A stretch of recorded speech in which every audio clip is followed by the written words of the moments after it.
Michael, do you have your microphone on?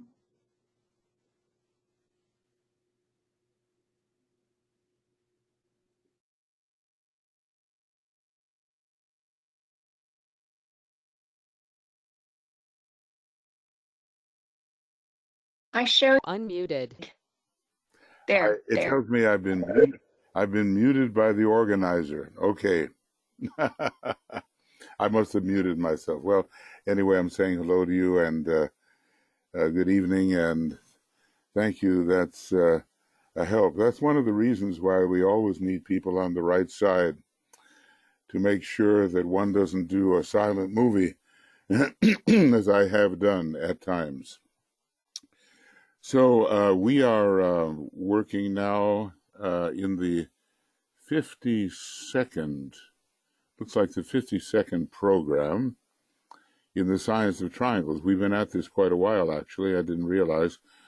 And it is we're nearing the end of this particular section of esoteric astrology.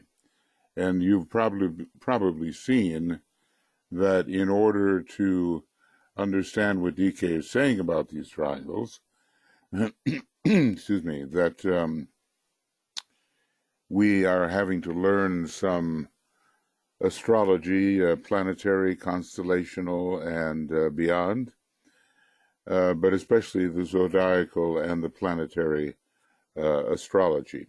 He doesn't deal so much with the triangles between the different chains and within the globes of the chains. As a matter of fact, well, he really says very little, but what he does do is give you these very intricate maps, and if you can figure something out yourself, well, that's all good, but I think that it's probably a little too close to home, which is why he doesn't enlarge upon it the way otherwise he might. So I just want to, have a little, just a little bit of an alignment here. The material tonight is pretty intricate, and I'm, not sure that we will get everything we want from it, because it's going to take a lot of pondering. We have to know, I think, pretty well what is the particular gift or contribution to the wholeness of any zodiacal constellation or its sign, and the same for the planets, in order to really make sense out of what is being discussed tonight. So I probably, excuse me, will go fairly slowly on it. This is exactly the very opposite of our identify as being kind of course, because the intricacies are really here. This is where the Tibetan pulls out a lot of the stops on the organ, and excuse me, he goes into meticulous entirety, and it's kind of hard to keep track of where he is, but if we understand what is the contribution of each particular zodiacal constellation and each particular planet, then we will be more stable in our approach, because he's going to be talking about long processes, and then he's going to divide them, and he's going to tell us something about the particular energies which are active at various stages of those processes. We saw that already when we were studying the crises, and we continue to study the crisis. And if I am successful with this a little bit, I might be able to point out which petals of the egoic lotus are involved in the various stages that we're going to be studying.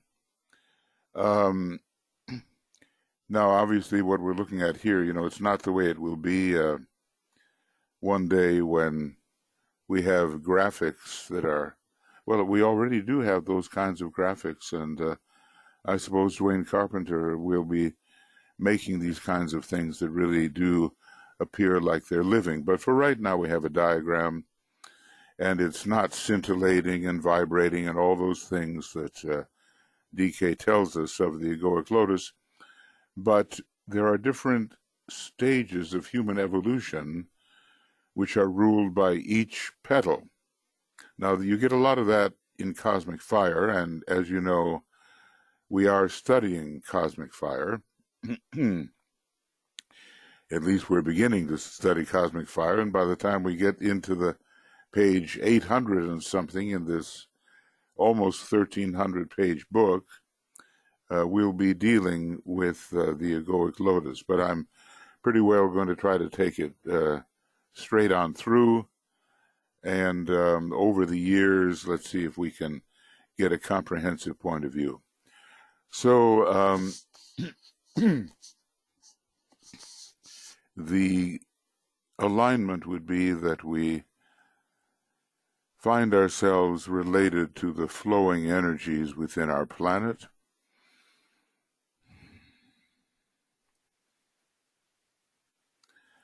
And they come through globes, and they come from chain to chain, like the Venus chain being particularly related to this Earth chain, the 2 and the 4.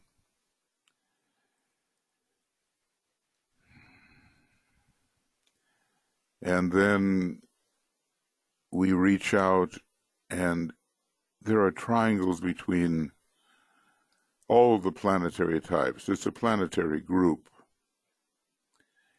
and every one of them is involved in a number of triangles.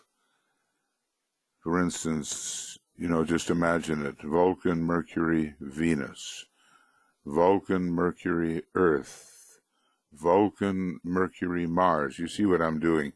I'm providing for all the triangles that you would find within the solar system. And some of them, of course, are more relevant than others at this time for the development of humanity. And we will discover which ones are the most relevant. And, the crown of it all would be the 3 synthesizing planets, Saturn, Uranus, and Neptune. But we don't stop there, because we reach out to the circle of the zodiac, and there are constellational lords who are informing these aggregations of solar logoi. Of course, our sun is one of them,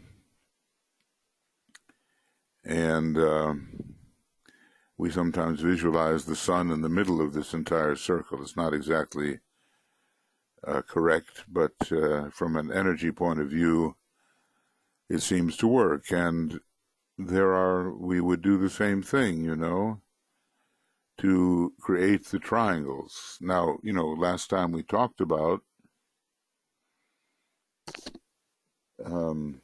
Leo, Virgo, Pisces, or we might talk about Cancer, Leo, Aquarius, and each one of them, those are 2 very significant triangles, and we have to know why they are significant to us as Earth beings, members of humanity. There's a lot of zodiacal triangles. If you start Aries, Taurus, Gemini, Aries, Taurus, Cancer, Aries, Taurus, Leo, and so forth, you'll get them all. But only certain ones really have relevance. And I've just ran across again DK saying, I could fill many volumes with And then he talked about what he might elaborate upon, and he means it. So we really do have the ABCs here. And then we have triangles between the Cosmic Logoi, the constellations, which represent some pretty powerful chakras, and the one about whom OAWNMBS said, like the Great Bear, the Little Bear, Orion, and so forth. So all around us are these triangular structures. And one day we'll be on top of the mountain in consciousness, and we will be the astonished disciple, the astounded disciple. And we'll see the passage of the energies,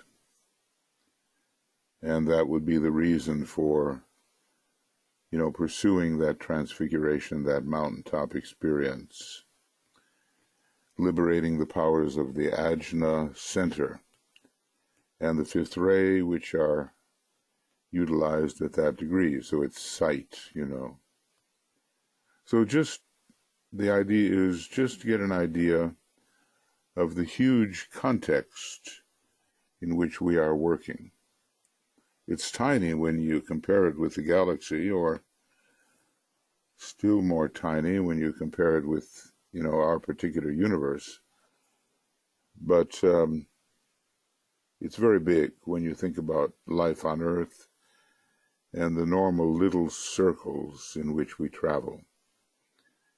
We have a long way to go. Many, many Earth years. And I trust the Brahmanical chronology. The duration of a solar system may be 311 trillion and 40 billion years, but that's just a tiny unit in the real duration of the universe. So there are many mysteries, and they have to be disclosed, and Master DK promised they would be coming, and that they would be revolutionary in their import, as revolutionary as the Copernican revolution, which removed the Earth from the center of all things, and then there was the sun, and then the sun got set to the side. So many astronomical revolutions are coming. We just have to be patient and learn what we can learn. Let's just sound the Om for our context.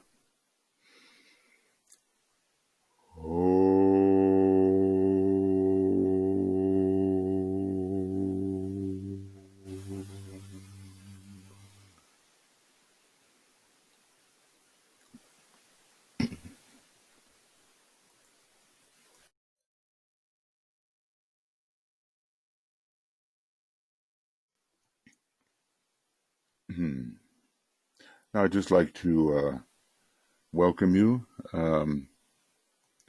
Glad you could be here. And, this is quite a study. When you start getting into the areas in which Master DK is an expert, you kind of wonder how he learned all of this, He doesn't spare us. He says it's no more difficult than learning a textbook in chemistry. At least that's his point of view. But we're dealing with many intangibles here, and we have to use the fifth ray to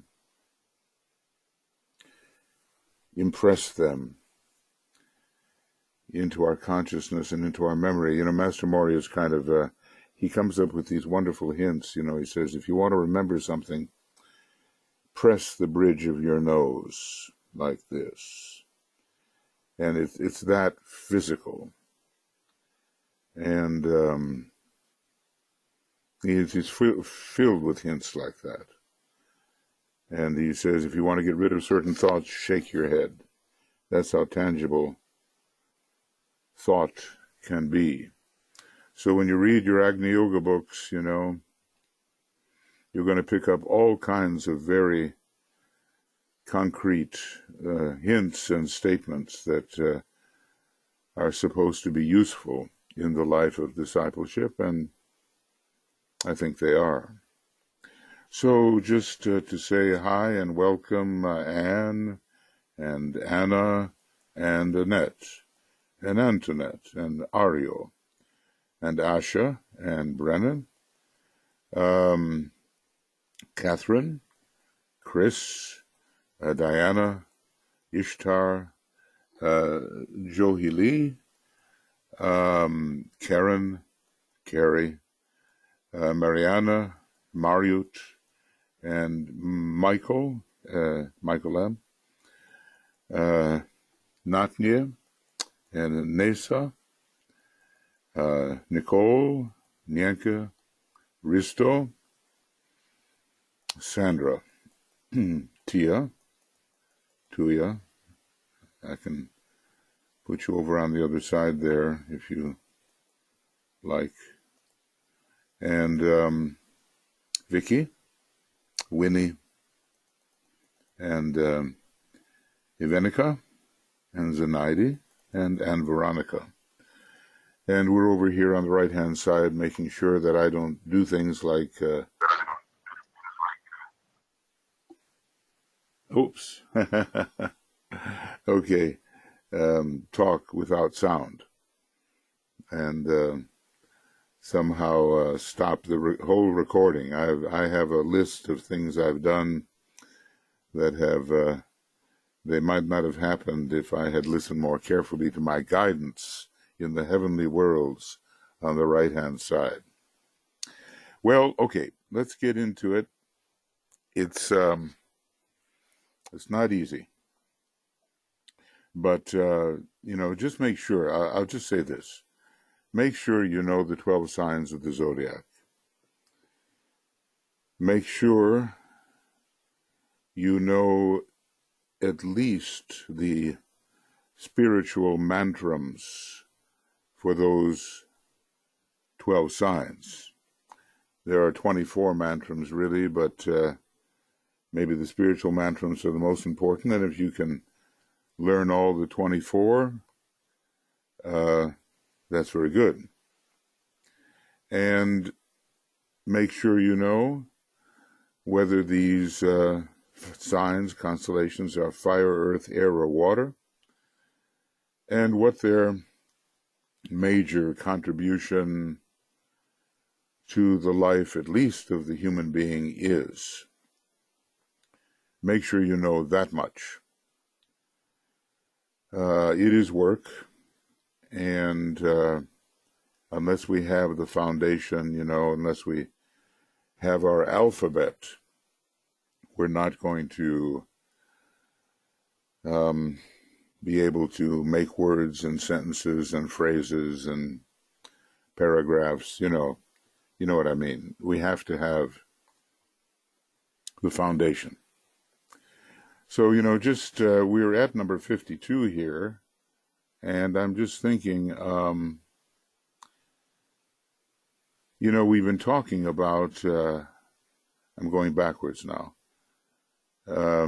different triangles, the triangle of the father aspect, Leo, Libra, and Capricorn. So, it's like kind of well, there's just many ways you can apply these triangles, all the way from the very beginning, individualization, the reversal of the wheel, and the first initiation. As you begin to become an aspirant and move towards Capricorn, that's one way. But another way is higher. Take Leo for the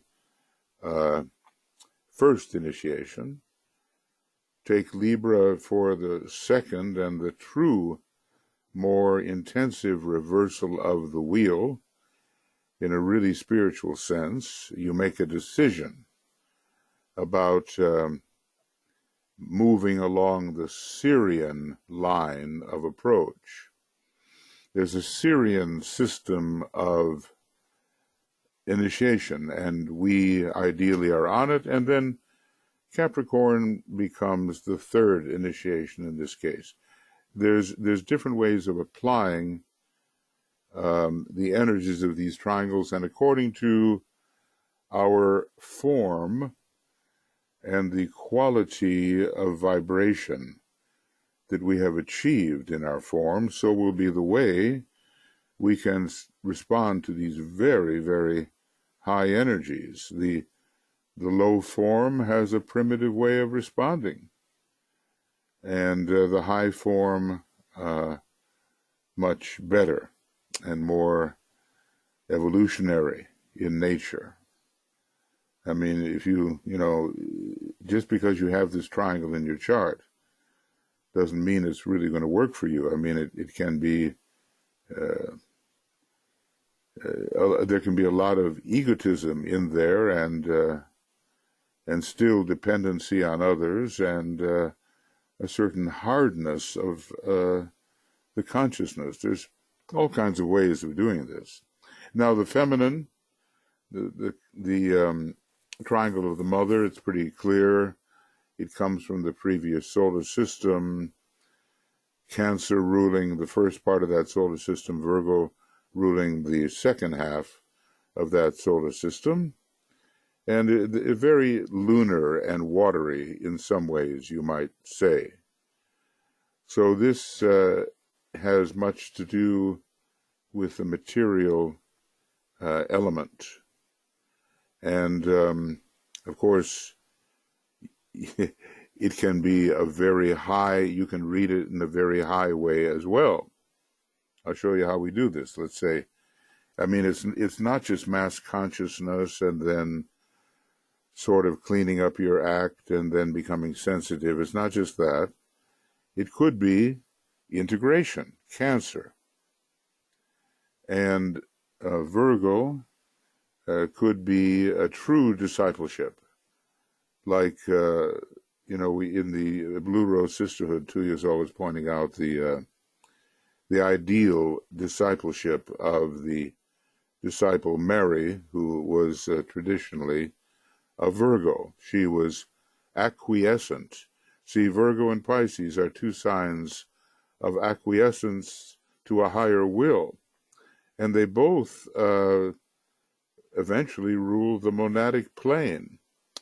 So basically, we're moving from a condition of integration and acquiescence into the shambolic possibilities of Pisces.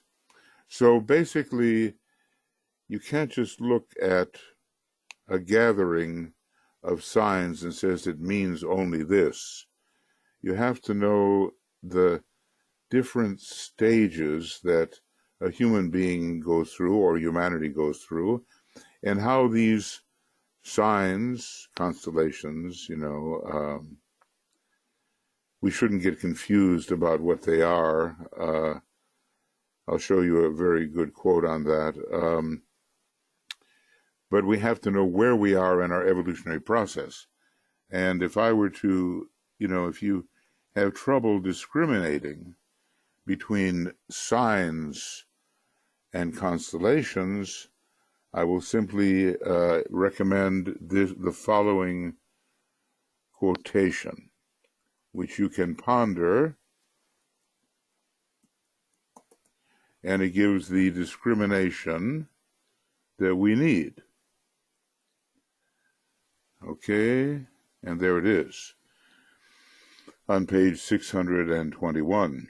In the understanding of the significance of the distinction between constellations as galaxies of stars and signs as concentrated influences will come fresh light upon the science of astrology. So right there on 621 is the a major distinction between the great solar logoi that are informed by some kind of cosmic logos and how to concentrate its influences for the sake of any lesser being, such as a planetary logos. So be aware of that and think about it. The energy is pretty much the same. We could not withstand the energies of constellations unless they were reduced, transformed, and concentrated in such a way that they could be assimilated by the quite weak energy system of the human being or humanity. So it's all graded as we transform that energy from unbelievably intense down to usability by the human being. Okay, so anyway, father and mother, and these are also considered signs of crisis. The crisis of individualization, Leo, the crisis of the balance and decision, which way do you go, and the crisis, that's Libra, and the crisis of Capricorn, initiation. So, that's what we've been dealing with. And it tells us, we've had these signs of crisis, and I'm going to just review them because it really helps to review. Page 472, especially if we don't deal with this stuff every day. These are the 7 signs we have been talking about, and these are the crises in which they are involved, and, we've talked about it, and probably, you're going through something right now. And I would say, for most of us, it's the consequence of really reversing the wheel and stepping upon the path of initiation, whether it's the first initiation or the second or whatever, heading towards the third. That's where, and while you're doing that, of course, you've had the Christ be born in your heart in Virgo, a great second-ray sign, very much connected with the first initiation. You've been fighting the battle with glamour in Scorpio, and that glamour fighting doesn't stop even after the 3rd degree, although it lessens considerably. And then, you're gradually moving towards the possibility of great empowerment and illumination upon the mountaintop of Capricorn. And that's what I mean. These little keywords, individualization, reversal, expansion, crucifixion, so forth. Those are the descriptors that you want to have in your mind when you're dealing with the influence of these particular the signs of the zodiac. Let's just call them that, so that we can play with them and move them about and relate them in new ways. And so we can interpret the major triangle in our own astrological chart, the moon, the sun, and the ascendant. So we can interpret what that means in terms of our progress. The main thing is, don't keep on repeating the moon. Use it as a basis, because you may have achieved something there that is stable. And concentrate on your personality development when it comes to the sun sign, which is veiling some kind of non-sacred second-ray planet, and move towards your rising sign. And that will take you to the center of your spiritual life. Now, most of us, that particular triangle is really important for us. And it doesn't make any difference if the some of the signs are the same, or even if you have all three signs the same. Moon, Moon Leo, Sun Leo, rising sign Leo, let's say, because there are different ways of interpreting a sign on the moon level, the sun level, and the rising sign level. So you don't have to say, well, it's all the same. No, it's not. You have different types of response. So if you have three the same, I've known some people who do, or two the same, or maybe none of them are the same. But get the picture of where you're moving to. If you have a Pisces moon and a Taurus sun and an Aquarius ascendant, then you're moving from vulnerability into stability, into group consciousness, and that kind of thing. Just make little descriptors that capture a lot about the pattern of your life, If you have, let's say, a moon in Leo, a sun in Capricorn, and a rising sign in Leo, then you're moving from demonstration to great personal responsibility into the ability to manifest the divine in a radiant manner. So study that major triangle, and one day you'll be studying another triangle in your chart, and it will be your sun sign, your rising sign, and the point opposite your sun sign.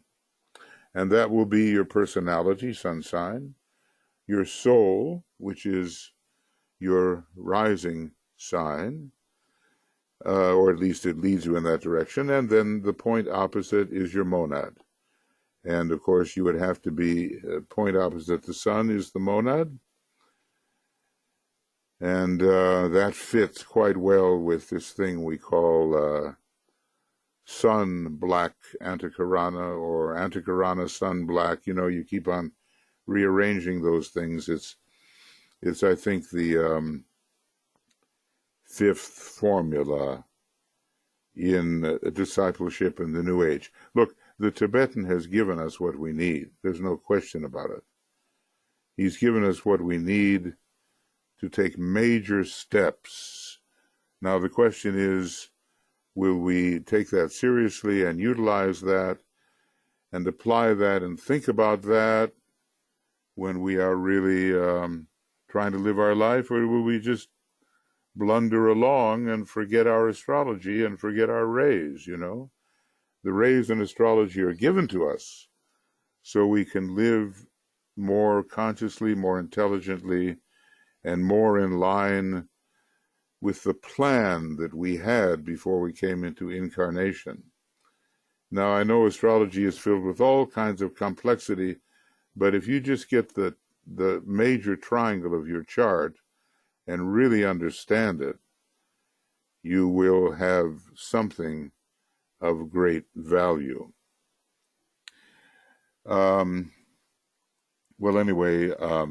He says, we have these 7 signs that we just looked at, right?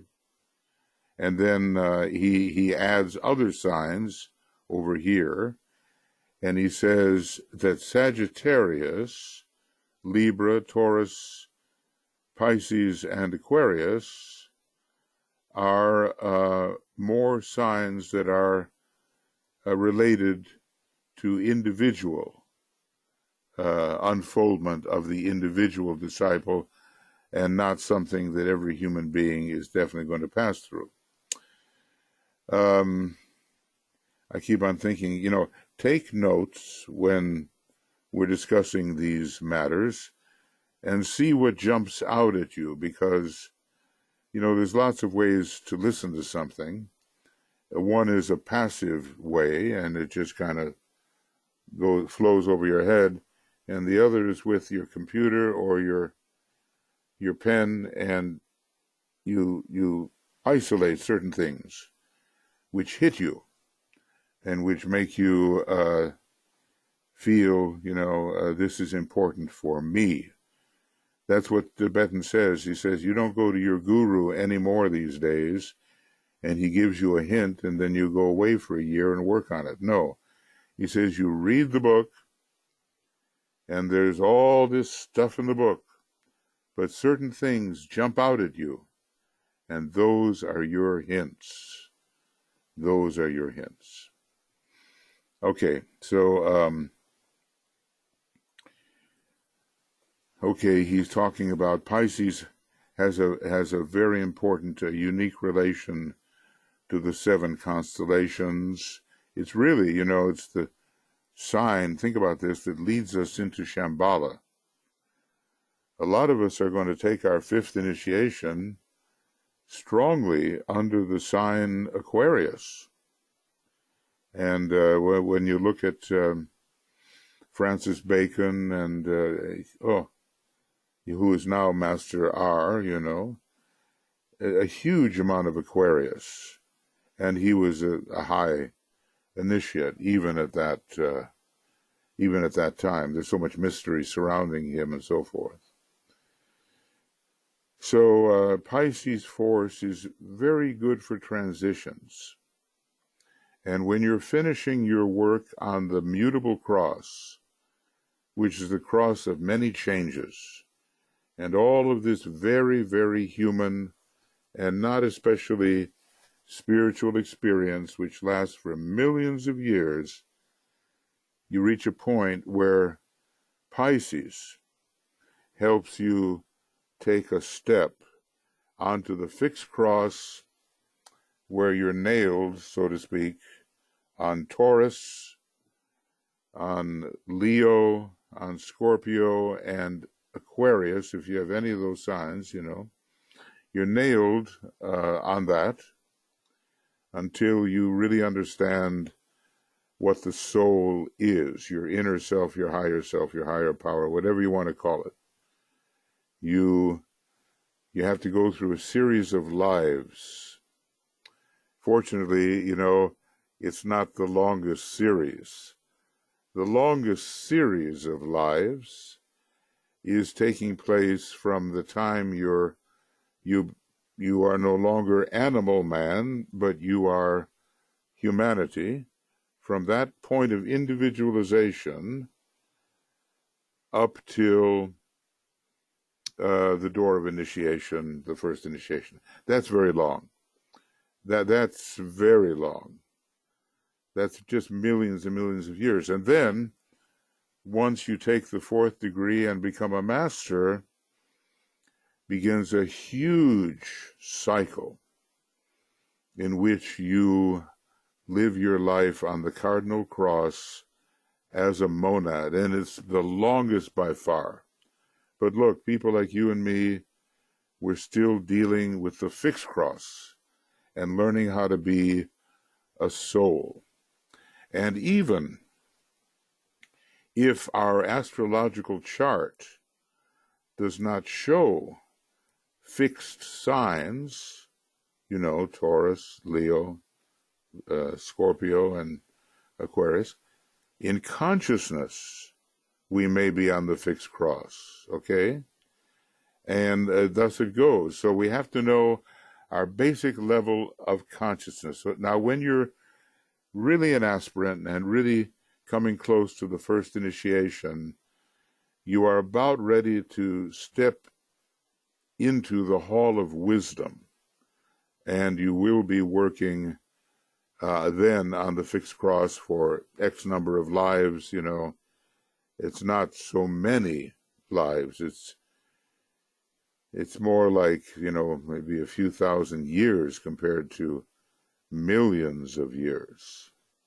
We do have quite a history, and one day that history will be made clear to us. Okay, now instead of talking forever, on and on, are there any questions or comments up to this point on what I have said? If you have, because I realize that if too much time goes and too many words get spoken and too many subjects get brought up, it's easy to get lost. So I'll just stop a little bit here and ask if there are anything you'd like to say or anything you'd like to ask, or whatever. I want to give you the chance because be active. You see, be proactive in your learning, not too passive. Take notes about the things that really strike you. You see, and if there is anything like that, I want to be able to address it, and before going on. Astrology is a complex science, but the root of it is simple. There are a few, there's your moon sign, your sun sign, and your rising sign. And it seems so simple. And if you're still living in your moon after all these years, you're not making a whole lot of progress.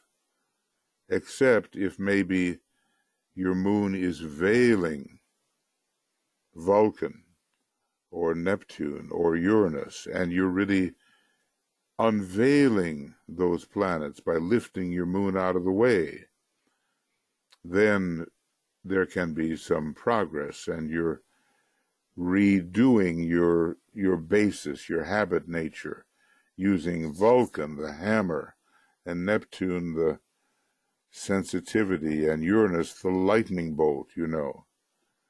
Vulcan is the redeemed physicality, including the etheric plane. And Neptune is the redeemed emotional level. And Uranus is the redeemed mental level, the occult mind. So work with what you've got and take it seriously. Anything before I go on? Michael, you do have a comment there from Michael M. or a question. Okay. Right. Okay.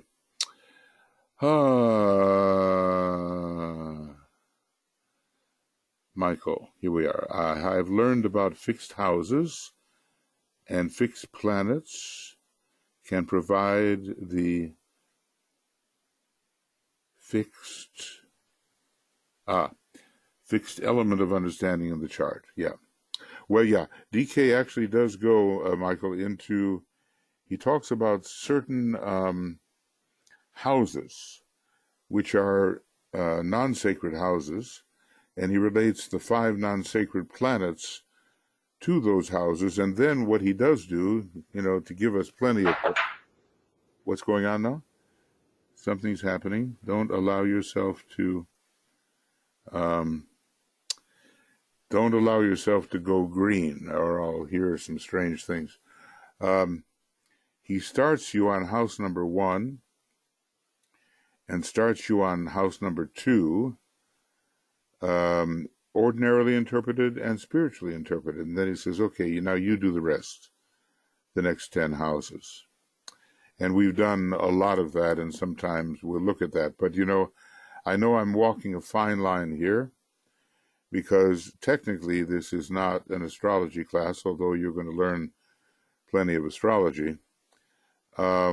It's about triangulating the astrological factors, but I suppose, we have to know what we are triangulating. So, the second house in that respect is the house of light and the treasure. And the 5th house is the house of, one of the houses of the causal body and its expression. And the 8th house has to do with destroying the limitations of the egoic lotus. And the 11th house, you see how, you know what I'm doing, right? I'm doing Taurus, Leo, Scorpio, and Aquarius, okay? So I'm just, second house is Taurus, fifth house, fifth sign is Leo, eighth house, eighth sign is Scorpio, a tough house where you sacrifice your identification with things that are holding you back. And then finally, liberation, In the 11th house, it's the house of hierarchy. And that's not to say that everybody who's got Aquarius is going to go into that kind of liberation. But it is an area where the group really begins to take over and help to overcome the limitations of individualism. So it is a hierarchical house. On the other hand, he takes some of these, you know what the non-sacred planets are. They are the Mars, the Sun, the Moon, Pluto, and the Earth. And he talks about them in relation to the houses, though the Earth is pretty much in the center of everything. So there's lots to read in this book, and if you really want a study of it, I know a couple of people who actually went through, I don't know, I think I have 160 or 70 programs on that book, going through word for word, sentence for sentence, with commentary and with writing down some of the important things. So I think it is a good way, if one is interested in that kind of depth of approach, to listen to the commentary on that book. It'll take a year or two, of applied attention. But I think it's a way that one can really learn a lot, and it's just the ABCs when it comes to what DK really knows. Now, okay, so I hope Joe or BL or someone is working with Mariana, who's having trouble seeing anything. Yeah, we're trying. Okay, well, just as long as one can hear, that is something. Okay, all right, now, okay, there's lots to learn, isn't there? Lots to learn. And the ray of detailed unity. But make sure you put all the details into a unity. So, okay, I keep on wanting to go back and go over things because I'm just aware of how much it takes to get it into your head, and then to get it into your experiencing approach. Let's just say if a full moon comes and you don't feel the particular energy around that full moon, a couple of days on either side or 3 days on either side, whichever you choose to use, even 1 day on either side, then you're still in the realm of the conceptual, the purely mental rather than the experiential. We need to get into experiential astrology so we can say, aha, whatever happens, you can assign it to a ray or combination of rays, or to a planet or combination of planets, or a sign or combination of signs. So, sometimes of the year, some definitely interesting things happen. You get around Christmas and the profundity of the Capricorn energy. Really, with Venus as the hierarchical ruler and ruling Transfiguration it does. It's just everywhere, and you feel it. And sometimes when the full moon is in Scorpio, revelations will come, and they're not always the kind of revelations you want to see. In other words, let's just say that the the serpent crawls out from under the rock and makes itself visible, you know. So try to be sensitive to the factors which make up a triangle. If you're in a triangle with someone, two people, what is the quality? You know, of course, they're sending light, they're sending love, and, you know, love, goodwill. But, you know, what is the quality of those other 2 points? As if they were actually planets, and you're like a planet yourself, you know? We have to, you see, in the Identify as Being course, I'm telling everybody to forget quality, because isness is the thing. But in something like this, where we're studying intensively the rays, astrology, and their arrangements, quality is everything. The quality of the people we deal with, you know, the radiation, what is it? So we have to be very sensitive to that, increasingly sensitive. I'm just going to do a little bit here. You know, I know that I'm the section that lies ahead is difficult, so maybe I'm doing the natural thing and recoiling from it just a little bit, wishing that it wasn't there. But okay, we might here give a little time to the practical lessons to be learnt from the 7 crises which man, the individual, and humanity, the larger whole, must pass. And there's a lot of parallelism in that. When he gives you these 5 signs, he pretty much connects them with the individual progress and the other 7 signs with something that everybody is going through. But we human beings, we're being schooled in these signs, and that's how we achieve our liberation along with the rays. So even though Sagittarius, Libra, Taurus, Pisces, and Aquarius, and I don't know about that order, that's an interesting order.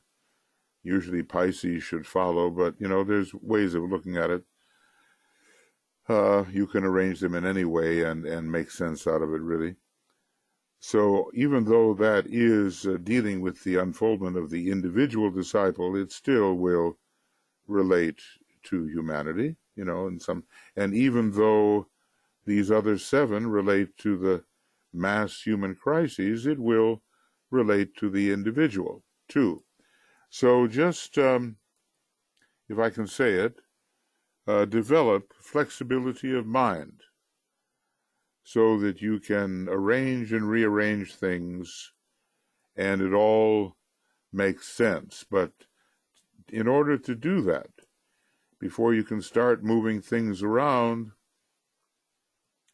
you've got to use the 5th ray like a laser beam to find out exactly what it is you're moving around, okay?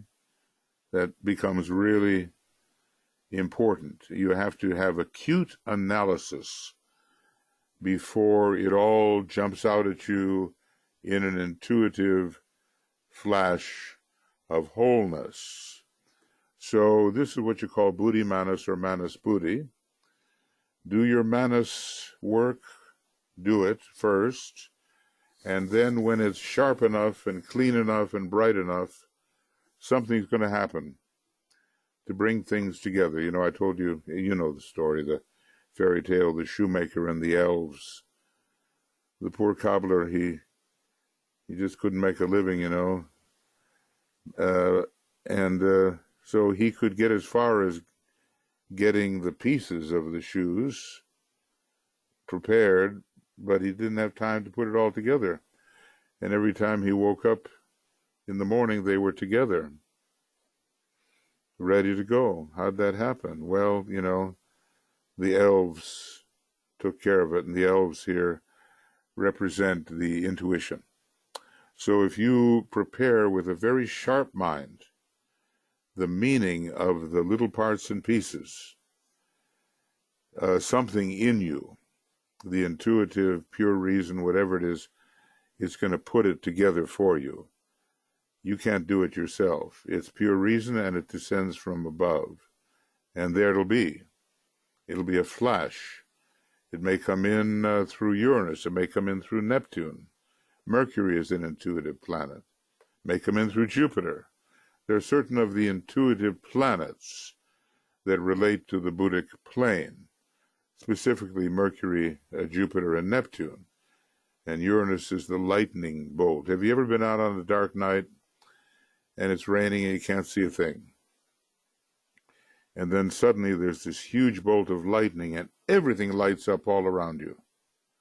And you see exactly, for one split second, what is there. That's Uranus. And, of course, naturally we would want to see the lightning bolt sustained so that we could really get a good idea of what is still in the dark. So, where are we here? So it's practical, the 7 crises through which the individual or humanity passes. And the old saying, in occultism, and I think DK said it basically, if you're not having a crisis, why aren't you having one? Because that shows at least that you're moving, you see. A pleasant life, going along, meandering here and there, not forcing the issue, etc. It's easy on the personality, but, when it's all, the incarnation is over, what do you have? Not a whole lot of progress. So I hope, and of course I think basically circumstances in the world will force these crises upon us during the next 5 or 5.5 years, always before some momentous happening. There's going to be a crisis time. And we are seeing now the Black Lodge, the Lords of Form, fight to the last ditch, as DK said they would, and it's not over yet. So if you want to be John the Baptist in a group form, and if you want to be a member of the new group of world servers, among whom really are second-degree initiates and beyond, that's really how it is, then you have to get used to confronting crisis all the time in your life and around you and so forth. Okay. So just a little bit more in considering these crises, which take place in the life history of the soul. One day we'll get to sit down and see the movie, get to see all those lives, just like the Buddha did under the Bodhi tree, according to tradition. He even went back to the time when he was a tiger, so the story goes. He saw all those lives, and of course a lot of it is not literal, it's somewhat symbolic. And he saw, they say, 555 lives, something of that nature, which is a numerical symbol for the planet Venus. And since he was so Taurian, Venus was going to be very important in his development. In considering the life history of the soul and its first incarnation until its final release, think of that, all the way from being one of those huge animal men, huge, and having a solar angel implant its radiation within you. I know some people who seem to somehow recollect some kind of experience like that long ago. All the way from that early phase where you're just entering humanity through the help of a solar angel, all the way to the door of initiation and beyond, final release, 4th degree, 5th degree, that's a long time. 25 million years? Maybe something like that. And we've been at it 21 million years on this planet. 21 million years.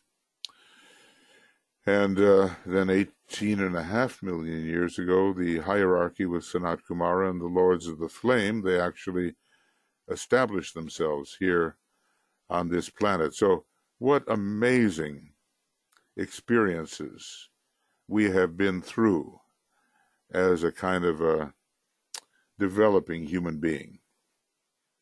So if we consider that, all the way from Cancer, the whole humanity takes its first incarnation in Cancer, but the individual takes his first incarnation in Pisces, go forth into matter, and you end up with Leo, its mastership. Or maybe you end up with the fourth degree, Aquarius, Pisces, maybe Leo. But there are certain signs that are prominent there at the fourth degree of liberation. Okay? So that's the big long time. It will be found that 7 major constellations and their influences, and we've been studying them, pouring through the exoteric and the esoteric planets, stage the circumstances. Think about that. Now, you know how it is to be a stage director. At least I know how it is because I made my living for years being a stage director. And you know what it is to set up the relationships on stage. Stage the circumstances and condition the environment of the onward moving spiritual man who is really the monad. He is the monad descended through the soul and into the personality, helped by the solar angel. And so the 7 major constellations will pour through the planets, and it doesn't make any difference. You can have a non-sacred planet with sacred effects. You can have a sacred planet, depends on where you are on the path, with non-sacred effects. So the point is, by the time you reach this point, you are using everything sacredly. And it's being staged. We're being put in a place with every incarnation where we have to confront just the very circumstances which are needed to bring development. And so often we want to run away from it, and we say, I don't want this, and this is awful, but maybe something is really coming up that will help us. So certain lives will occur when one or other of these constellations will exert a predominant influence. Well, just evaluate yourself. Just look at your sun sign and your rising sign, Start there, especially your rising sign. They will produce that focusing of forces which will give a man's particular equipment at any time, and it will evoke from him the maximum of possible effort. So we're getting a little help from our friends here. The angel of the presence, higher entities, maybe the master is looking on in our staged circumstances so that we can really get the most out of them. And here's the thing. If your life is happy or unhappy, that's not the thing. That's not the deal. A so-called personally difficult life, where you are really extracting something for consciousness, is really important, really good. An easy life, everything goes your way, you're just really happy, but the joy of the soul will not be known. So maybe he's not going to be, it doesn't enable him to be victorious. The man may succeed in surmounting the testing conditions and in emerging as the conqueror over circumstances upon the physical plane, and yet he is defeated because no gain in consciousness, or very little. And the reason is, says the Tibetan, that unless the struggle and the emergence produces basic changes in consciousness and a greatly extended horizon, they will prove futile to accomplish their intended task. So circumstances are staged. You and I, wherever we are, like it or not, we're probably in some staged circumstances. Of course, our decisions come into the picture. And it's been said, I think, by DK and others, that there's no circumstance that you can be immersed in where you cannot harvest something for the benefit of the soul. So, bear that in mind. Take a look for a moment at your circumstances, and do they give you the opportunity? What is the opportunity to gather from your present circumstances something for the treasury of the soul? What are you gathering? Think of it just for a minute. Then I hear a voice, and Well, you have a comment. I put it in the chat box for everybody. It's rather long, from Tia. okay, we'll take a look in just a second. I'm trying to think, stage circumstances and what is emerging. You know how the Tibetan gave a triangle, mostly, of 3 qualities or keynotes for every one of his disciples. They are things mostly that they had to cultivate and use, and they are things they had to improve and gather from their circumstances. Probably if the Tibetan were working with you, he would give you also 3 keynotes. And they might not be ones you expect. That's the interesting thing. They might not. Like Alice Bailey, what did she have? DRS. Detachment. Rest. Skill in action. DRS, that's who she was in terms of her keynotes. And her husband, Foster Bailey, he was JWK-P. KP is, it's not just kitchen patrol. It's KP. It's one of them. So it was joy, wisdom, and knowledge of the plan. He was a first-ray soul. So, think about the triangle that is perhaps made of major keynotes that have to be developed or progressed in your life. Here, DK, I'm almost finished here, okay? And then I'll get to your statement there. Let's see, Tia. Maybe I'll go to it immediately.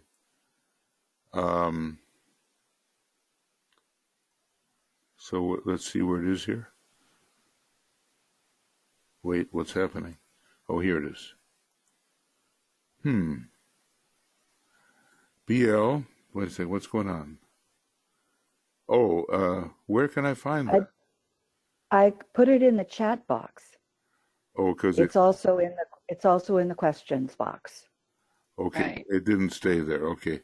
So how do the Christ words, come unto me, all ye that labor and are heavy laden, and I will give you rest. So, the minute I start to say these words, I think of the soprano solo in the Messiah. You know that for people who love to channel, I say, okay, George Frederick Handel, he wrote the Messiah in about 21 days, or was it 23 days? I say, okay, that's channeling. That's the real thing. That's a beautiful piece. Take my yoke upon you and learn of me, for I am meek and lowly, and ye shall find rest unto your souls. I hear the melody in my head right now. And then it goes on in a very lively piece. My yoke is easy and my burden is light. Of course, that's a play on words too. Not just not heavy, but also to carry light is, well, it can be a burden. DK basically says, look, can you stand the kind of consciousness that is possible? Can you withstand it? Will your mind take it? You know, knowing too much can have an explosive effect upon your energy system. So you say you feel that your bones are always being crushed in doing this. Well, there's a burden, you know. A consciousness is a burden. And you think about Aquarius that we're all entering into, and Aquarius is the burden carrier. And I've even, you know, it works out in funny ways, but I've noticed that quite a few weightlifters are actually born in Aquarius. I know it seems strange, but we have to get used to what Master Moria says. He says, burden me still more as I enter the beautiful garden. So you know, that's a heroic statement, and he's of great strength, of course. But he's saying, I'll take on a heavier load and a heavier load and a heavier load. But he warns us, he says, watch out. Don't put the load of a camel on a donkey. So he's very practical at the same time. So, you know, our consciousness is always expanding, like you say, towards a cosmic consciousness. We'd have to define those words, of course. And a strong love of humanity, which we've discussed here. Is there any real relief on the path from all this burden and crisis? And well, I'll tell you what Master K.H. said, if it was he writing in the Mahatma letters, he said that our holiday is meditation. That was their relief.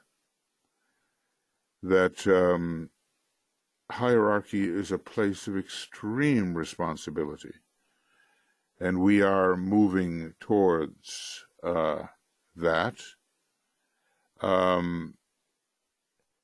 Here it seems to say that Christ will remove our burdens in the beginning, right? However, we have to fulfill what Christ wants of us, and that is onerous. And until we do that, the burden will not be removed. So we have to learn how to live with skill and action and know how to take those moments of spiritual rest, such as K.H. suggests. And then, this too, maybe, I don't know if you read Agni Yoga, but Moria is a great one on this. He says, what is rest? And he says, rest is a change of labor. Rest is a change of labor. Have you tried that? I've tried that sometimes, you know. You just worn out. You don't have energy for what you've been doing.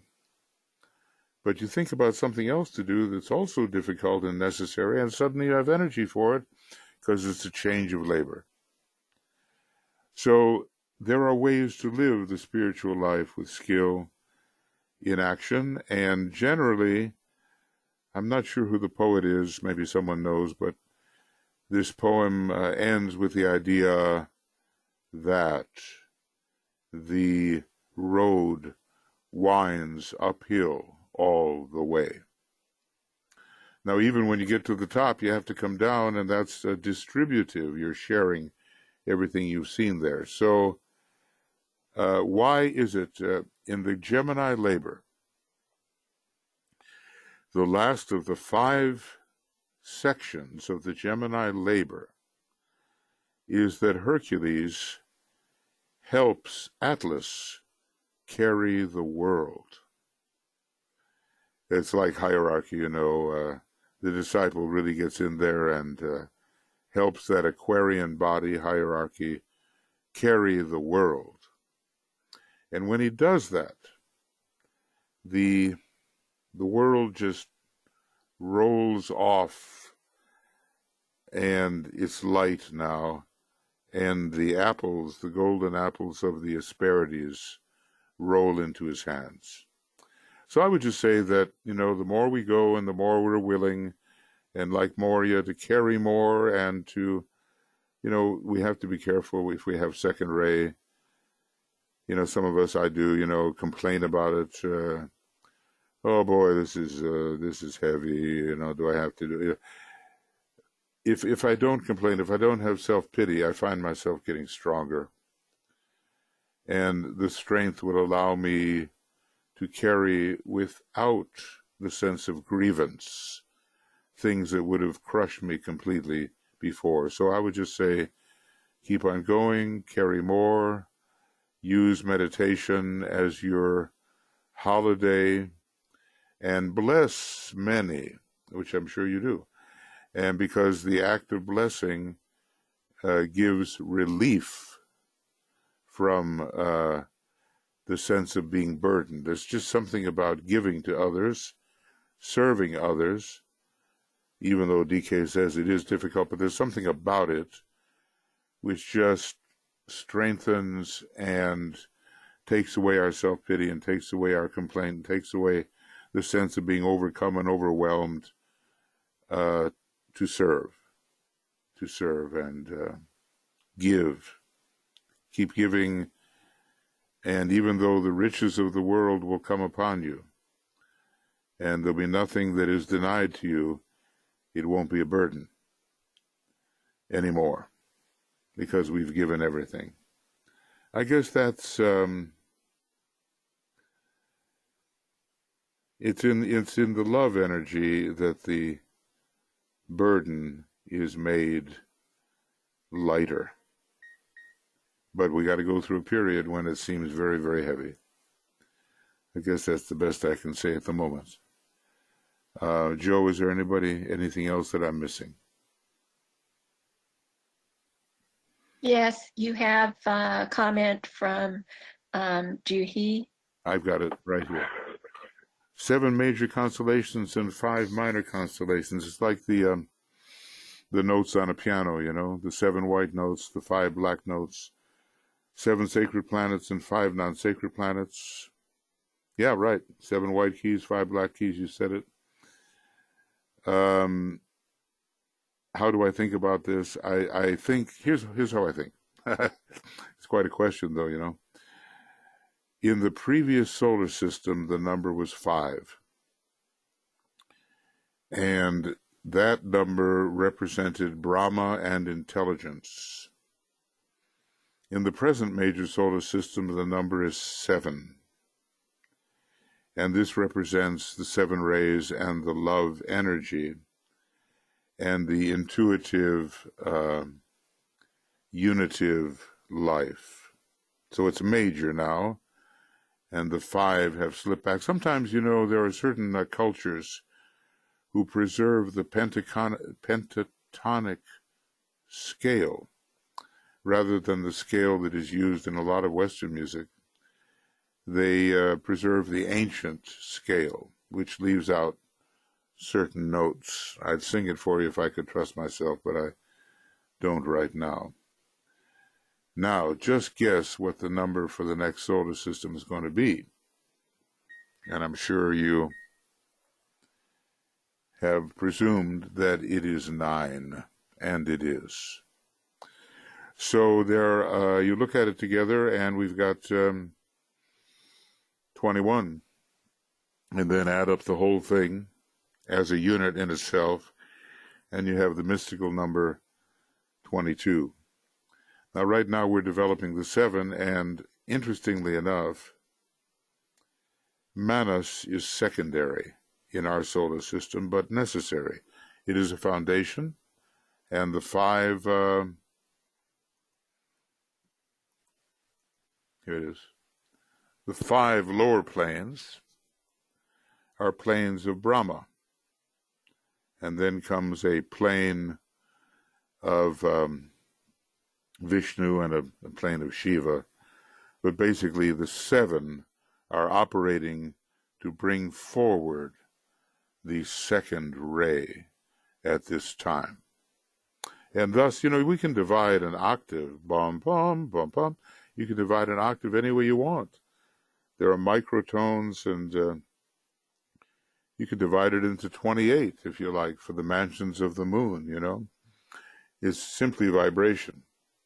But we have decided to divide it into 12. And it works out that 5 have to be considered minor. And they are in terms of the structure of the planets. And I wouldn't be surprised. Let's look at a solar system. Well, a solar system, watch out for those words, because it doesn't only mean one sun and a bunch of planets.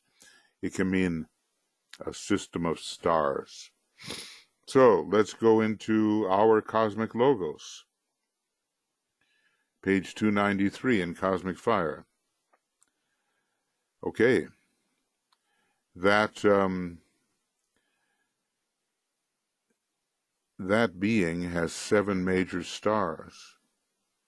Now, I wouldn't at all be surprised if once we really get into identifying it and figure out for certain what those 7 major stars are, that we find 5 lesser, not as developed stars.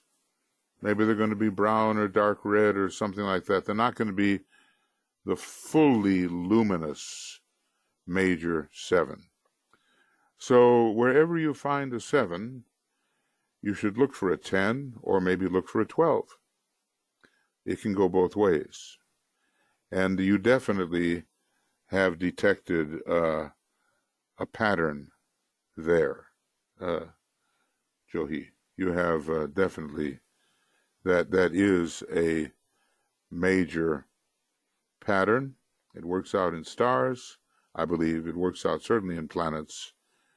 And some of the authors, was it Jeffrey Baborka? He didn't stop with the planes at 7. He said there were hidden planes and it amounted to 12. I'm more inclined to think it amounts to 10, but there are hidden factors for the non-sacred Brahmic intelligence aspects. And, it's all very well organized, And basically what we have to do is get those models, those archetypes on the higher planes working out in the mosaic world. The mosaic world, lots of atoms, molecules, parts and pieces, but get the pattern from the seamless worlds of archetypes and get the pattern to reflect itself in the lower worlds of parts and pieces. So that's a little bit of what I think about that. And, of course, we have to identify all these different parts. We don't even know the sun veils a non-sacred planet. We don't know which one. Or even, whether it's totally manifested. It might be etheric. The moon is veiling a non-sacred planet. There's a planet, said Charles Jane, it's not too far from the sun, somewhere around us, that kind of thing. It's called Rex. Rex, which means king. And somewhere it's been said that the moon is the king of planets. So there's a hint there about possibly the moon veiling Rex. And maybe that has something to do with Tyrannosaurus Rex. All kinds of hints are given. We have to do a lot of work to lay them bare and clear. Okay, Joe, where am I? Somewhere? Okay. You're here, moving right along. You've done well. No, well, automatic pilot. What can I say? One day I'll have to verify everything I've said, and then it won't be a pretty picture. Okay, now, are there anything, given what we've been discussing, that you would like to question, bring up? A few people have, a few people have brought up something that is of interest to them. I'm going to get into this evolutionary cycle and the cycle of aspiration and these triangles which rule these things, and the cycle of initiation. Long ago, I think we dealt with this, but it doesn't hurt.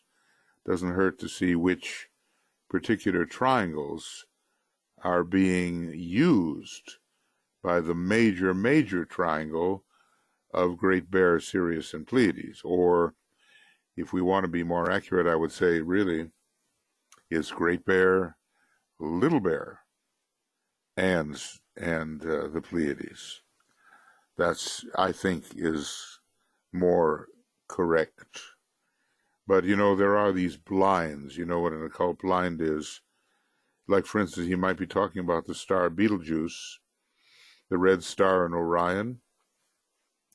By the way, they're so bright, I checked out one of the stars in the belt of Orion, and it was about 375,000 times brighter than our sun.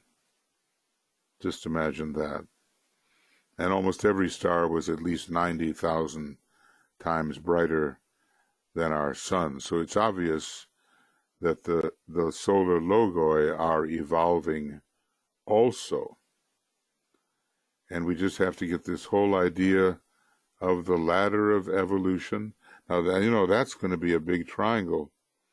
You look at the big rectangle that Orion is, and there's a belt, and it points to Sirius. And there's 3 stars that make the belt of Orion. Alnitak, Mintaka, and Alnilam. Alnitak, Mintaka, and Alnilam. You can look them up on Google, and it will tell you something about their solar luminosities. And there, in the high heavens, is a definite 1, 2, 3 triangle pointing down. You just follow it, and it reaches our dog star, Sirius, which is the head of all initiatory possibility within our solar system. So what an amazing superstructure there is out there in space and so forth. And it has a supreme order, and we're just getting to the point now where we have enough intelligence where we can begin to appreciate some of those things. Okay, so I'm just asking before our little final alignment. You want to check Ishtar has Oh, and Ario something too. to say. Okay, yeah, okay, I see. Very good. And then I see also that Ario has his hand up, and so hey, morning to you too. Okay. And may I ask, what are the differences of qualities between Alcyone and Leo? Well, Leo, of course, is a whole constellation, right? It's got a constellational lord, and Alcyone is the first aspect of the third aspect. So, Alcyone, it's the central star. It's sometimes actually called the central spiritual sun, but it's a single star. And it's the leading star in the jewel box, which is much associated with the third ray. But from a cosmic perspective, it's as if that little jewel box, not so little, it's got 1 million light years between the stars, but that's not very much. in terms of stellar distances. That jewel box, 6 or 7 stars, probably 7 really, but one of them is hiding quite a bit. They say that this particular star, Merope, hid her face in shame because she married a mortal. Well, mythology is interesting, and obviously that mortal is a non-sacred planet. And a non-sacred planet, our Earth, in fact, I believe. So it's because of the relationship of this star. I'm not sure which one it is. It might be Merope. That she hid. She's clouded over. She's obscured. She's in the cosmic dust. That's what you call hiding your face in shame because you married a planet or supervised a planet which was not yet a sacred planet. Interesting how they put those things. So Leo is a whole constellation, and it has a different place. Now, I think they're both found in the head of the one about whom naught may be said, the unknown logos. Again, page 293 in Cosmic Fire. Just show us that one more time.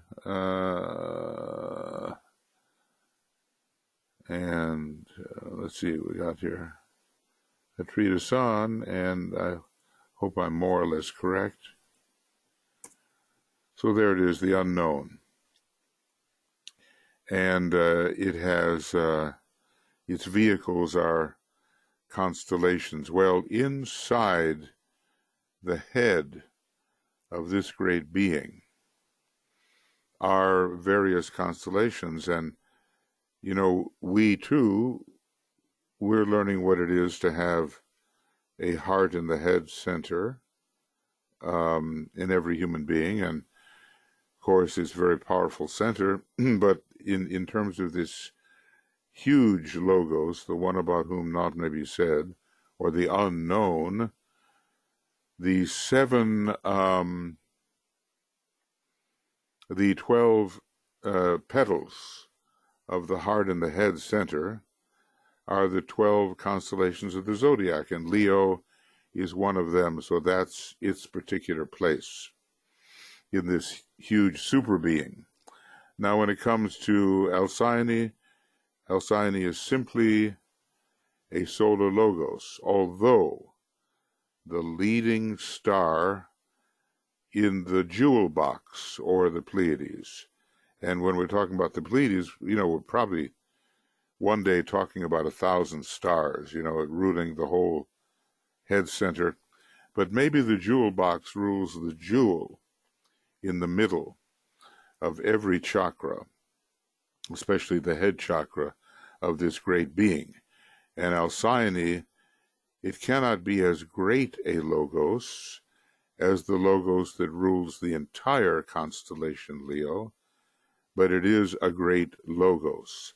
And so, in a way, it's the first ray of the third. I haven't quite made up my mind, how to assign this jewel box. I know it has a lot of third ray in it, connected with the throat center of this great being. And it also is how chakras are. They are threefold, and the very center of a chakra, there's a jewel. Well, the Pleiades are not called the jewel box for nothing. So Alcyone is the leading star there. But there's a difference between a planet, a star, and the lord of a constellation. A planetary logos, the solar logos, and the constellational logos. There are differences in magnitude. And another thing that I think is that in one way they represent the individual, but in another way it's different parts of the individual. Alcyone is connected with the third aspect of divinity, even though it's a first ray star. I mean, the Pleiades are. And, well, it gets a little, I'm not going to get into that. There's also some cosmic Buddhi there as well. Leo is connected with the first and the fifth rays, and it's connected with the second aspect because it's the second fire sign. Aries, ray 1, Leo, ray 2, Sagittarius, ray 3. So they both promote the individual, but what individual? The lower individual, the personality aspect, is promoted by the Pleiades along with intelligence. And then when it comes to the soul, the Pleiades have something to do with it, but Leo and the other constellations here have more to do with the soul. So I just, out of all that I've said, I would just say there's a difference between the Lord of one star and the Lord of a whole constellation of stars. That's the thing I think you have to keep in mind.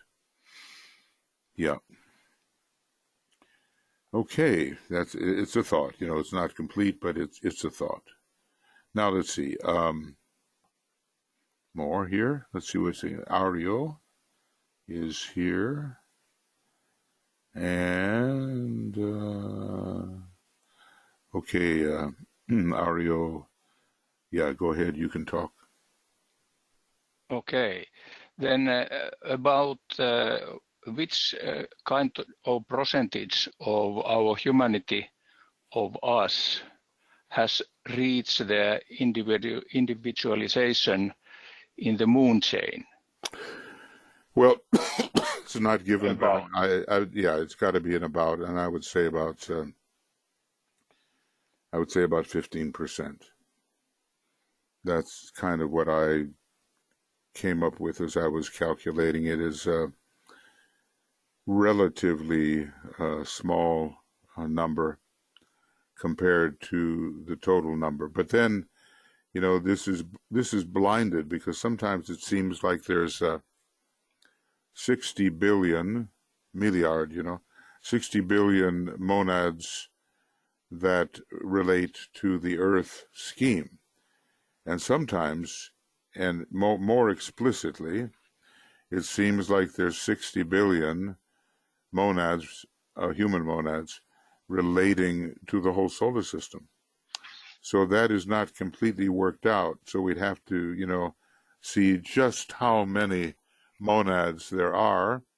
Obviously, it's one of the secrets of initiation. We're not going to get that kind of information in a book published for the general public. Then we could make some better estimations. But when I look at the intelligentsia, because largely from the moon chain, not exclusively, but 3/5 of the moon chain monads really have benefited from the intelligence of that chain. And 2/5 still are not even on the path. So that's how slow things can go. And when you look at Earth humanity, I'm sure the figure is much bigger, those that are not yet on the path. I think where you would go for that, I don't know if I can, if you want to read about it, and I would just say,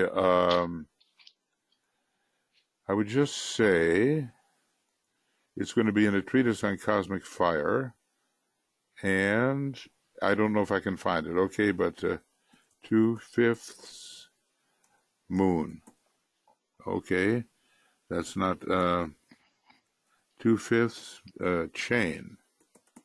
Well, it's going to be on round page, okay, it's on the path, moon, path, next. Maybe that'll give it to me. I don't know. Okay, let's see. Here we got, what have we got here? Lotuses of passion and desire. I told you, right around in the 800s is where we get to this. It's a long time. Okay. The bulk of the monads of love are among this large group, the lotuses of passion and desire. They're not, the They are the well-to-do, kindly people of the world. So they're not really waking up yet, okay? They are divided into 5 groups, of whom 3 individualized upon this planet, and 2, even on the moon chain, were the very latest to individualize on the moon chain. They have 2 petals unfolded, and the third is for them at this time the object of their attention. The third petal unfolding is going to give intelligence, okay? So even the moon chain group, 2/5 of them are not all that advanced. 3/5 probably carry a lot of intelligence, and 2/5 are still among the well-to-do and kindly people of the world. So, working out the math on this, we get the idea that Earth chain humanity still has a long way to go. And we can affect people, but not everybody. And our work as people who are interested in the esoteric side, you start to talk about it, but not everybody is interested. Only the people who can really benefit from it, but still we have to offer that. So usually intelligence comes from the moon chain or from the previous solar system. But as we see, 2/5 of maybe that 15, I don't know how many million it would be anymore, 2/5 of that number that are on our Earth scheme are still just living the average life, basically. And so it takes a long time. It takes a while. What were you trying to get at when you were asking a question like that? Yeah, it just got some kind of idea that how long in this our development really is, how many million of years. Yeah, I figure about 25 million, on the average. Okay. And but if you make the extra effort to step onto the path of initiation, which not everybody is going to do, then okay, it can go faster. And especially initiations are speeded up at this time because the need is so great. However, if we want initiation just for our personal self, we can't get it. And there's the story about you looking at the door of initiation and you want to go through, but the door is too narrow. And then you take the hand of your brother, a lot of brothers and sisters, you look at the door and everybody can get through, see? So it's a lesson about ambition. Ambition is, of course, when we learn what is possible in this world, we want to go there. But we have to be thinking about the other person for real initiation to occur. It's a great book, Cosmic Fires, so, we'll do our best to get into it. Okay, and then a very, very practical question also then, because now this we got this IPCC's report today. Then when do we start to make our conferences through internet without flying to the one place? Oh, it's never. They've tried it. And it's okay. And usually there's trouble with the electronics, and it's never the same. You know what I mean? I understand what you're saying. Yeah. But probably But probably not immediately. Probably not immediately. but perhaps we have to take it into the consideration in the coming years. Well, I suppose it will be. It's a thought that has been addressed a lot. There's a lot of complexity to it, and what's missing is somehow the presence and etheric interaction, and the intimacy is missing. But okay, something is there. So we'll think about that, and You know, when you get too sick to travel, that's when you do it. Okay. All righty. Yes. Okay, thank you. Okay. Okay, friends. Now, I think maybe that's all. Am I missing anything, BL or Joe? Am I missing anything? Anybody? I'm not seeing anything else. I just want you to kind of come to agreement that what we did today was really a review of the lead up to the section we were going to start. That's You correct. provided a much greater context. So next time we would start on page 474 with number 1, the evolutionary cycle. Yes, that's correct. And Okay. yes, Thank you. that's correct. So it was a really good discussion today, and you really laid out a lot of ways in which we can better understand that previous couple of Yeah, pages. yeah. Thank you. In studying this moment of crisis, we actually what we have to do is begin here, a little before. It's still 473, but we have to end of TCF in depth. Okay, that's hopeful. No, this is science of triangles. Science of the triangle. You know what's going to happen to me? I'm not going to know the difference know. pretty soon. Right. So this is science of triangles number 52. Okay, and today is the 25th of September. And then when will the next one be if we keep on going in this way?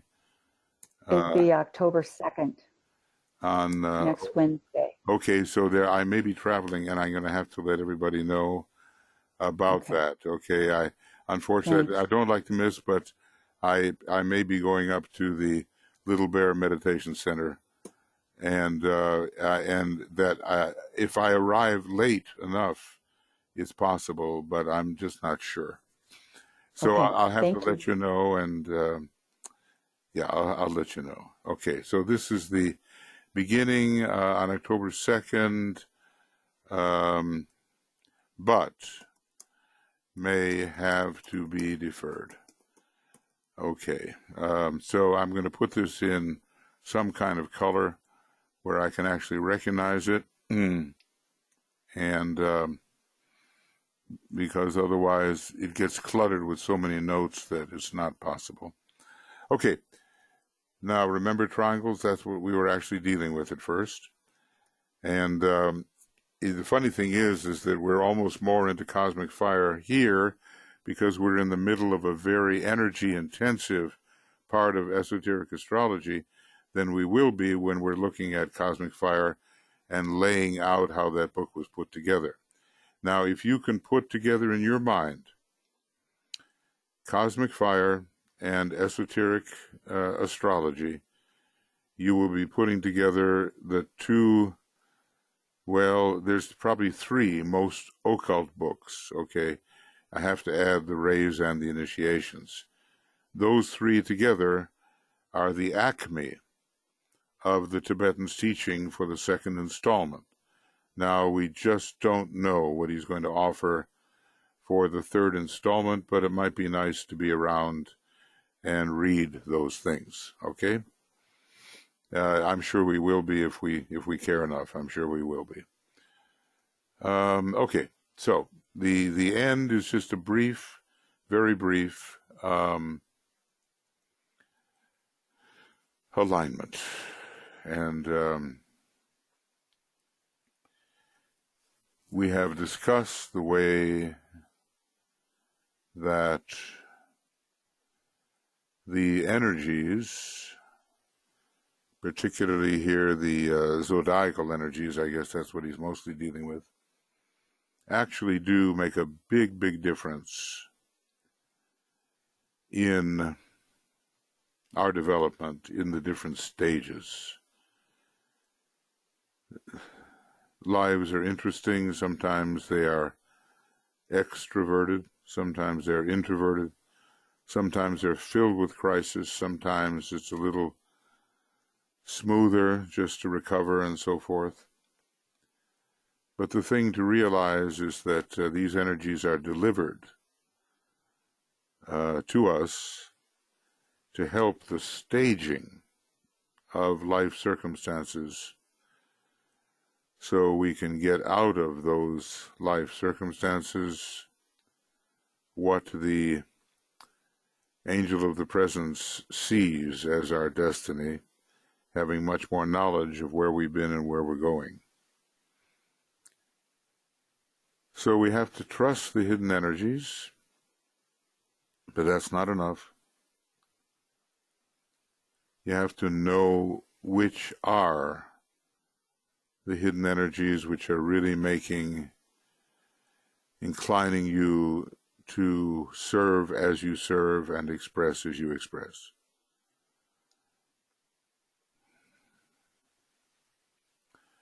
So we're entering into a very huge study here, but we have our little place in our little circumstances where karmically and dharmically we have to work things out using the higher energies. And especially, these triangles, because that's the way energy is delivered in the most irresistible form, taking into consideration the first, second, and third aspects of divinity. So we just have the idea that we're going to open ourselves to the starry heavens and to the wanderers who are called the planets, and learn to absorb from them what we need to actually accomplish what the staging of our life by the higher powers has indicated. We can't just say, hey, I got through it. Well, that was a relief. What we have to do is say, look, I actually increase my consciousness.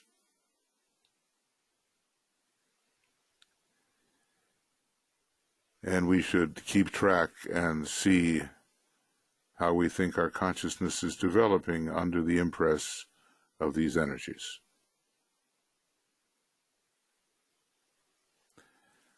So we'll, our job here is to absorb what the Tibetan has given as much as we can in preparation for the great gift that he's about to give again.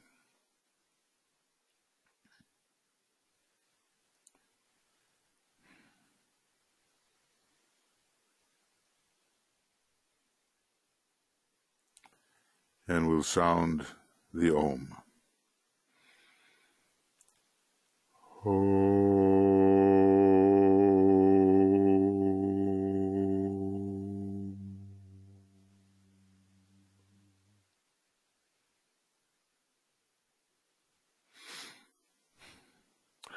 Okay, friends, this I didn't mean to go this long, it's always my story. In about an hour, we're going to look into cosmic fire. We're still in the introduction there. Joe, have you got the cosmic fire link in the chat box? Michael, remind about the new group of World Servers Week. Oh, yes, okay, because that's right. Some of you won't be. All right. I've been doing pretty well right. today. Yes, you've been doing really well, and I'll just remind both you and Tuya that we have a draft to send out, and we need to have the final on your letter of invitation for that week in December. Oh yeah, Tuya's been reminding me. So yes, and so we do have the draft, and that letter should be forthcoming. And anyone who needs to have the links, and I did get a message from Carrie, sent him the links. We have not put it in the chat box. We've sent out several messages, and I don't want to overload people. So if you would put your hand up, if you need the link to the cosmic fire. Okay, Diana, I see that. I'll send it to you. Joan, Vicky, all right. And Joan, Vicky, and Diana, I will send you the link. Thank you so much for sharing. And Nicole. So Michael, leave the, we can turn off the recording, but do leave the webinar up and open so I can send those to people now, because that's coming up I in an hour. I just want to basically say that what Tuya and I have planned here is a gathering for about a week during the festival week of the new group of world servers here in Finland, near Helsinki in our Temple of Silence. And we will have, of course, meditation, deep study, and ritual services, and an old-fashioned Finnish Christmas. So some of you will be broadcasting whatever we do the best we can, and webinaring the best we can. But if you want to show up in person, that'd be just wonderful. The last time we did this was in 2012, and from December 21st to December 28th, 9th here, 2019, we're going to do something similar, and some people actually came from a great distance to join us. We were very happy about that, and I think we got a lot done together in those various ways: meditation, our study, and our services involving the Deva kingdom and basic rituals that put us in touch with those energies. So if you are interested, please write to Tuya or me. You know I'm infinitize8@gmail.com, and Tuya is Tuya.S.Robbins@gmail.com. I'm sorry I didn't write it down, but we'd be most interested to know whether you might be considering joining us. We'll be sending out very shortly something about the program, and try to reach everybody with that, so you can actually have something, a piece of paper or whatever, a document in your hand, and you can look at it. Okay, so now I'm not supposed to turn off, I'm supposed to turn off the recording,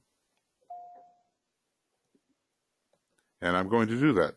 Goodbye, recording.